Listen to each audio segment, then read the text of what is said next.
मैं हूं अभिषेक मिश्रा और आज की इस वीडियो में हम लोग देखने वाले हैं 11वीं कक्षा का प्रश्नावली 201 को। पहला प्रश्न हमारे सामने है। इसके पहले के वीडियो में हम लोगों ने बेसिक्स और उसके एग्जाम्पल्स को देखा था। पहला क्वेश्चन मेरे सामने है, यदि x+x/3+1 कॉमा y-2/3 बराबर 5/3 और 1/3 हो तो x और y का मान ज्ञात कीजिए। देखो हमें दो ठो ऑर्डर पेयर यहाँ दिया है, मतलब एक ऑर्डर पेयर यहाँ दिया है, एक ऑर्डर पेयर यहाँ दिया है और कह रहा है दोनों बराबर हैं। मैंने बताया था दोनों कब बराबर होते हैं, जब इसका फर्स्ट एलिमेंट इसके फर्स्ट एलिमेंट के बराबर हो, इसका दूसरा इसके दूसरे के बराबर हो।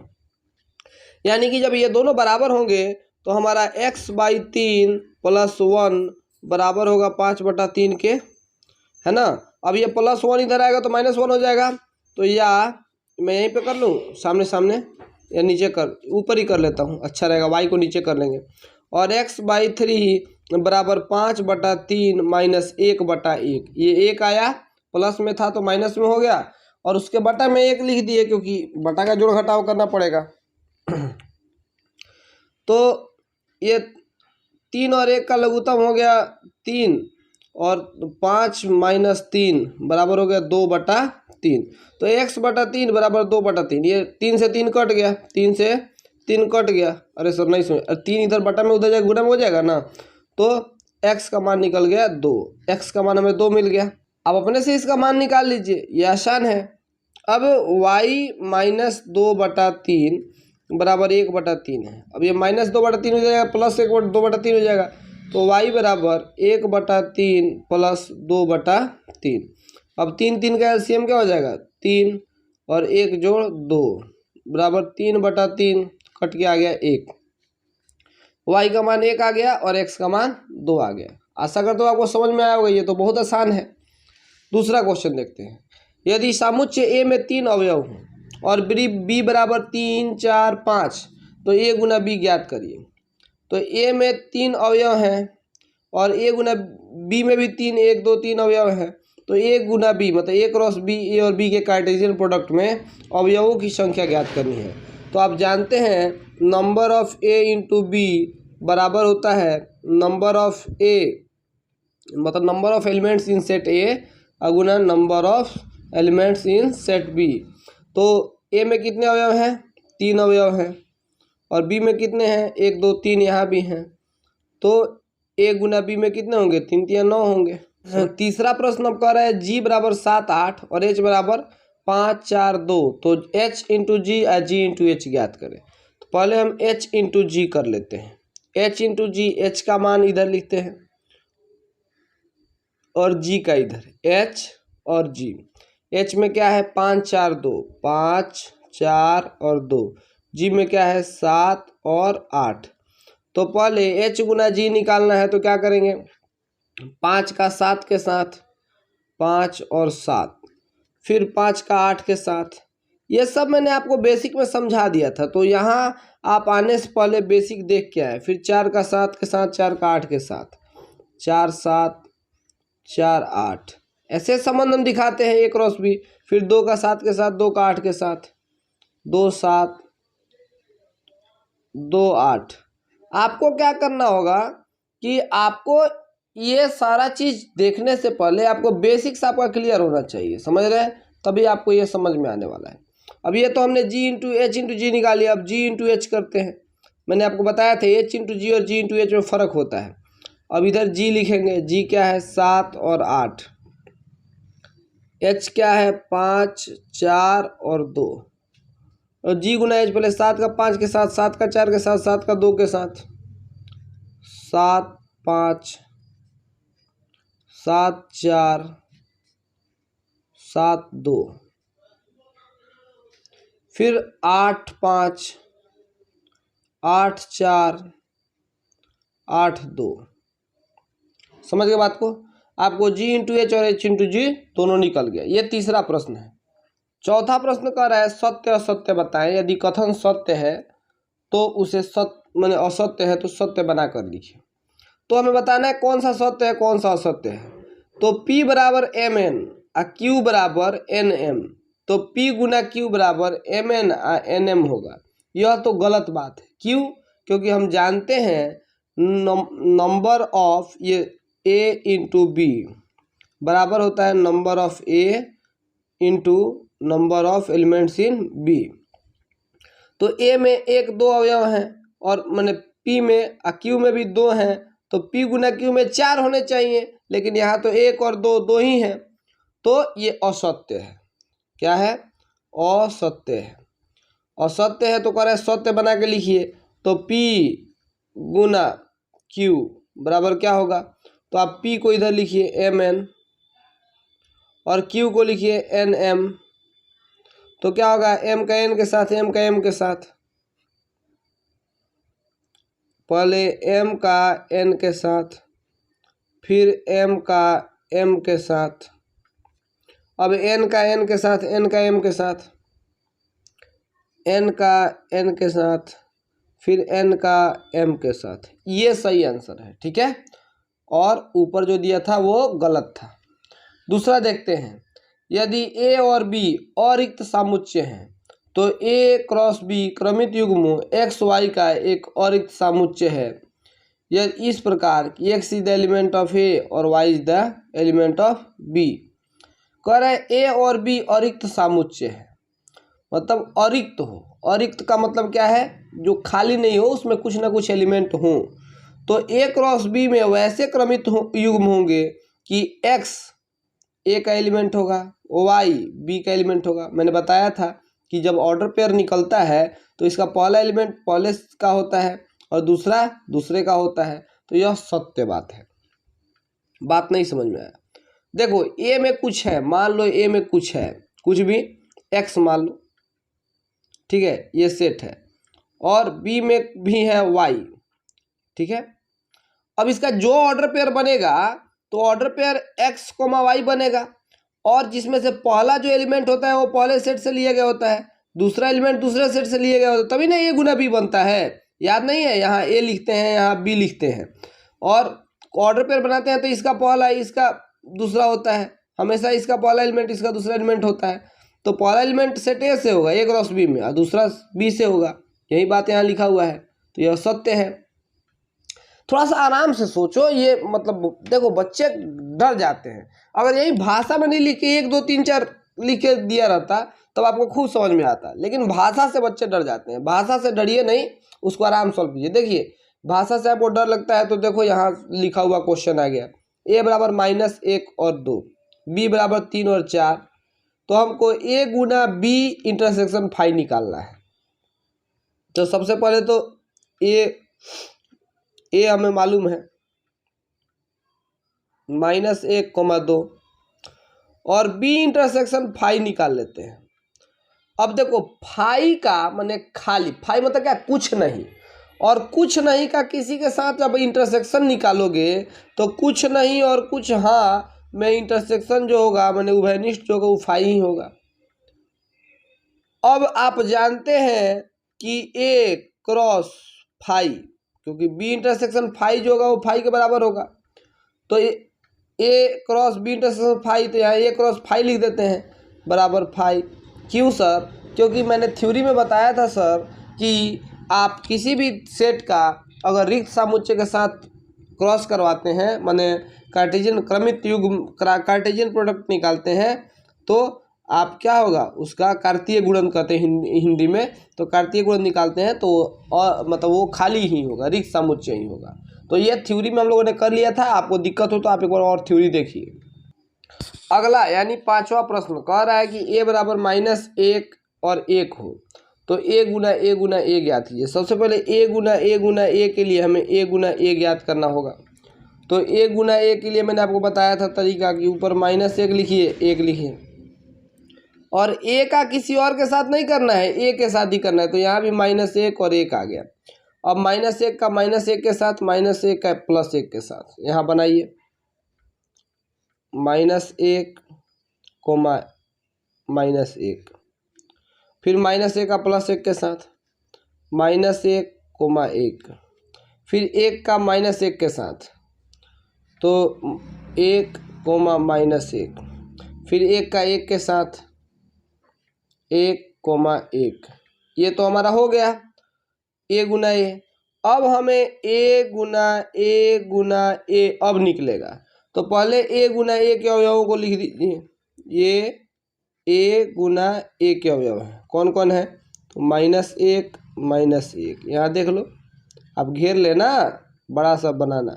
ये रफ है, ये लिखना जरूरी, ये आपको नहीं करना है, कॉपी पे बस यही काम करना है। फिर -1 1 1 -1 1 और 1, ठीक है। ये 4 अवयव यहाँ प्राप्त हुए हैं, देख लो ना, ए गुना ए में यही 4 हुए ना। इनका ए के साथ और संबंध ज्ञात करना है, तब ना ए गुना ए या गुना ए होगा। तो ए में क्या है? -1 और 1। अब देखो, अब ये हमें त्रिक प्राप्त होगा, -1 का -1 के साथ, तो होगा -1 और -1, कॉमा -1 का 1 के साथ, तो -1 और 1। समझ गए बात को? अब इसका तो काम खत्म, दोनों के साथ हो गया। अब इसको लाते हैं, इसका क्या होगा? -1 1 -1 -1 1 -1 -1 1 + 1 -1 1। फिर अब इन दोनों का काम खत्म, फिर इसका इन दोनों के साथ करेंगे, तो क्या होगा? 1 -1 -1, फिर 1 -1 1, फिर अब इसका दोनों के साथ 1 1 -1 1 1 1, और ये हो गया हमारा इसका क्रमिक त्रिक। तो क्वेश्चन नंबर 5 कंप्लीट होता है। क्वेश्चन नंबर 6 देखते हैं। कह रहा है ए क्रॉस बी में A X A Y B X B Y है, तो ए और बी ज्ञात करें। इतना आसान क्वेश्चन तो मतलब शायद पूरे 11th क्लास में कोई नहीं है। ए गुना बी बराबर दिया हुआ है, तो ए बराबर और बी बराबर ज्ञात कर देना है। मैंने कहा था कि इसका प्रत्येक पहला अवयव पहले सेट से होता है और ऑर्डर पेयर का दूसरा सभी अवयव दूसरे सेट से होता है। तो पहले अवयव में क्या है? ए बी बी, मतलब ए और बी यही है। दूसरे में क्या है? बी में, तो एक्स वाई, मतलब सिर्फ एक्स और वाई। ये ए और बी ज्ञात हो गया। ये देखो कितना आसान है। अब 7वां क्वेश्चन आपको थोड़ा सा क्या करें, काम करवाएगा आपसे, तो अच्छी बात है ना। सब आसानी मिले, मज़ा नहीं आता। ए बराबर 1 2, बी बराबर 1 2 3 4, सी बराबर 5 6 और डी बराबर 5 6 7 8। तो स्थापित कीजिए ए क्रॉस बी इंटरसेक्शन सी। अब पहले तो हम ये स्थापित तब करेंगे जब पहले ये निकालो।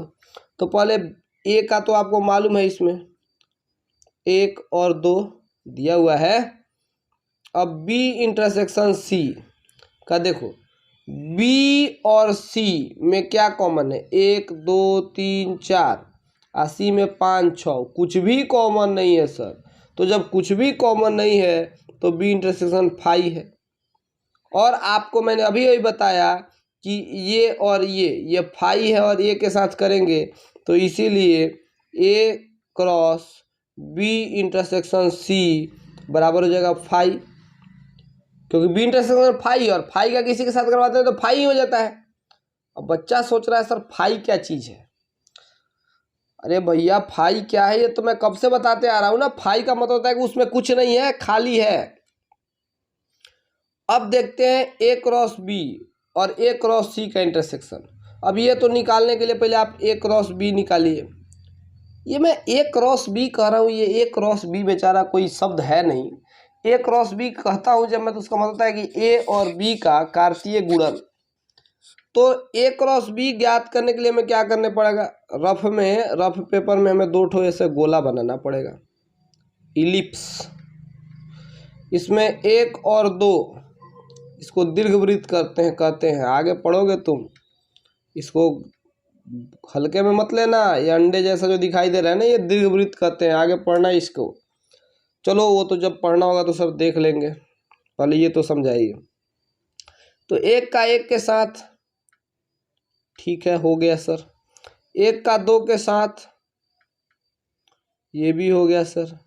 1 का 3 के साथ, 1 का 4 के साथ, समझ गए। और फिर 2 का 1 के साथ, 2 का 2 के साथ, 2 का 3 के साथ और 2 का 4 के साथ। ये हमें A क्रॉस B निकल गया। अब हमें A क्रॉस C निकालना है, तब तो इन दोनों का इंटरसेक्शन निकालोगे ना। तो A क्रॉस C, A कहाँ गया सर हमारा? 1 और 2, 1 और 2। C कहाँ गया? 5 और 6। अब 1 का 5 के साथ, 1 का 6 के साथ निकालो। 1 5, 1 का 6 के साथ। अब 2 5 2 6, 2 5 2 6।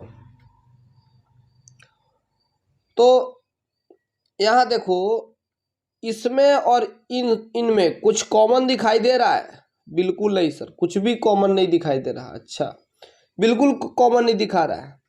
तो A गुना B intersection A Guna C क्या होगा? जब कुछ भी कॉमन नहीं है तो फाई होगा।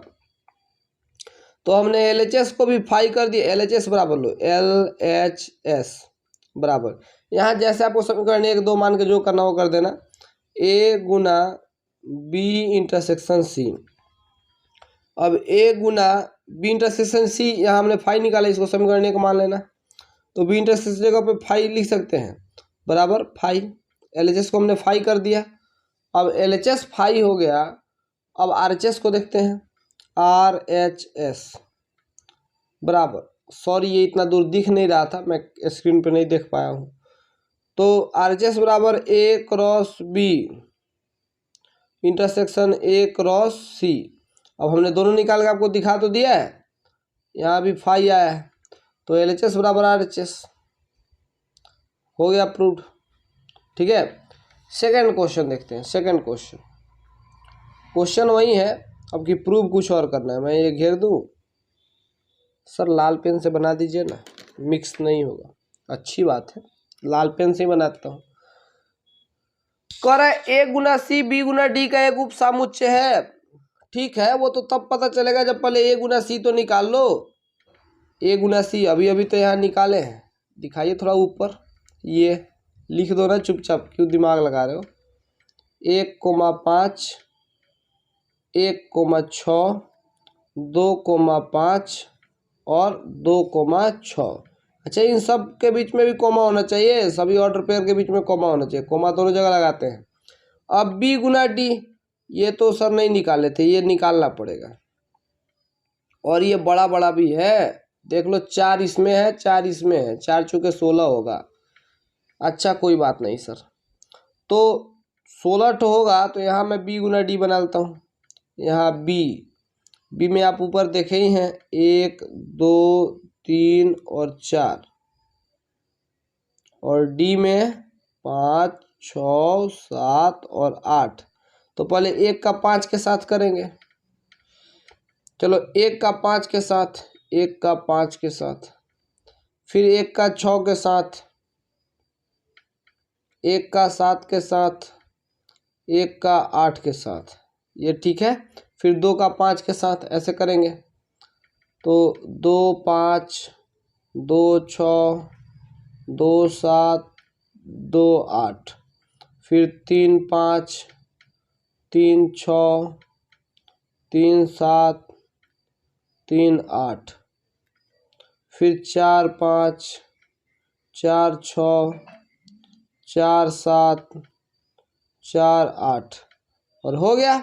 अब देख लो, 1 5 यहाँ भी है, 1 5 यहाँ भी है, 1 6 यहाँ भी है, 1 6 1 6 यहाँ भी है, 2 5 यहाँ भी है, 2 5 यहाँ भी है, 2 6 यहाँ भी है, 2 6 यहाँ भी है। इसके सारे इसमें आ गए कि नहीं?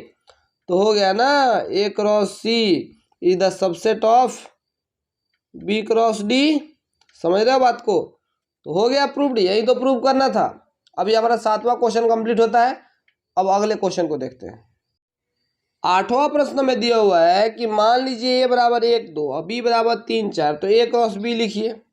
चलो कोई बात नहीं, लिखते हैं। तो A बराबर 1 A क्रॉस B लिखना है। तो A बराबर 1 2 और B बराबर 3 4, तो 1 का 3 के साथ, 1 का 4 के साथ होगा। 1 3 1 4, फिर 2 3 2 4, 2 3 2 4, इन सब के बीच भी कोमा लगा देंगे। अब ये ए क्रॉस बी हो गया। अब ए क्रॉस बी के कितने उपसमुच्चय होंगे? तो आपको मैंने बताया था कि टोटल उपसमुच्चयों की संख्या 2 टू द पावर n होती है ना। ये हम लोग प्रश्नावली 1 में ही पढ़े थे, एक पहले चैप्टर में पढ़े थे। तो यहाँ लिखेंगे उप समुच्चयों की कुल संख्या बराबर 2 का पावर n, जहाँ n क्या होता था? अवयवों की संख्या। तो 1 2 3 4, तो यहाँ हो जाएगा 2 का पावर 4। तो 2 दूना 4 दूना 8 दूना 16 अवयव हो जाएंगे। 16 अवयव इसमें 4 है ना, देख लो 1 2 3 4, तो उसमें टोटल 16 उपसमुच्चय बनेंगे। 9। मान लीजिए कि ए और बी दो समुच्चय हैं, जहाँ नंबर ऑफ ए बराबर 3, नंबर ऑफ बी इन बराबर 2, और ये ए और बी में है, तो ए और बी ज्ञात कीजिए। ठीक है, यहाँ दिया हुआ है number of A, number of elements in set ए बराबर 3।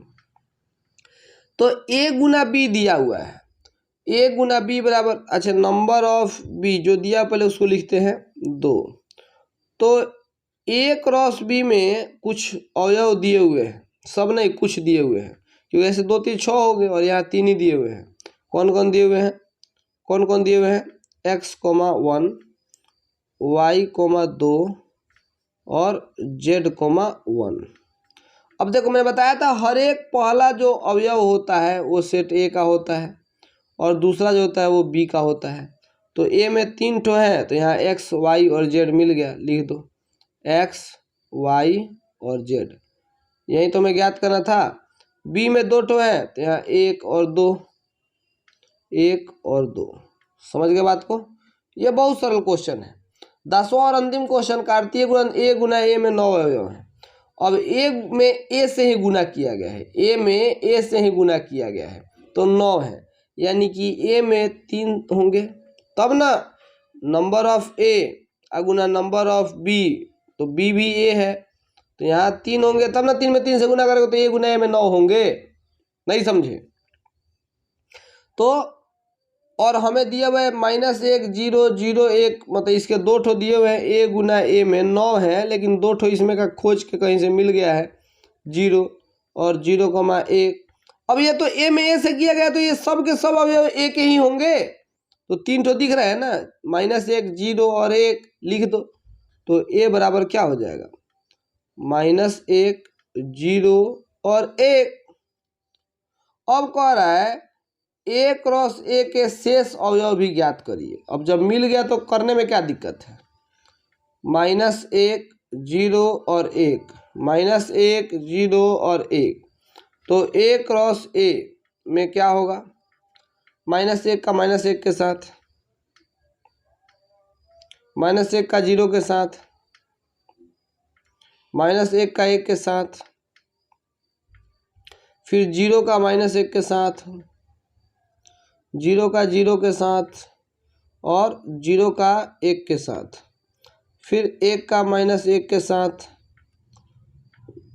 1 का 0 के साथ, और 1 का 1 के साथ।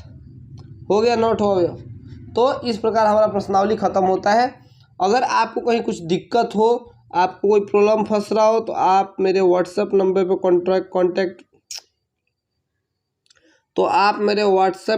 पे कांटेक्ट कर सकते हैं। ये मैं हर वीडियो में लगभग बताता हूँ। मैं अपना फ़ोन नंबर देता हूँ, ताकि आपको अलग से कुछ प्रॉब्लम हो तो आप यहाँ पे पूछ सकते हैं। अभी के इस वीडियो में बस इतना ही।